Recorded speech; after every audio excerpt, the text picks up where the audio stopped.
Ito yung medalyong gawa mismo sa Bao na Walang Mata o Libon na pinakita namin ng City at Nueve Llaves.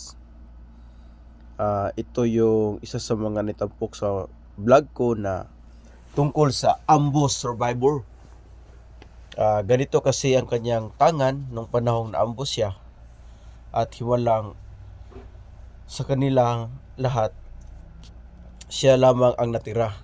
At naitampok pa ngayon sa isang media coverage nangyari sa banda ng Luzon. Hindi lang natin particular ang area, araw at taon para din sa kanyang safety. Ganito ang kanyang dala ng panahong naambush sila. Dito din sa amin kasi yun ang galing. Kasamahan namin yun.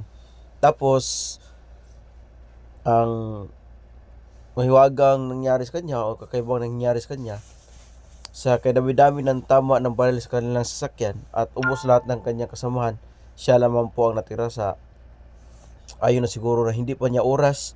Tapos na din mayroon siyang gamit na medalyon na kahit papaano ay masabi talaga nating tinulungan siya at may taglay talagang hindi may paliwanag na gabay, sapagkat sa pangyayaring iyon mahirap makaligtas sa isang ambush nang wala ka man lang sugat. Wala man lang siya natamong tama ng baril, kahit tinatawag natin the police, wala man lang.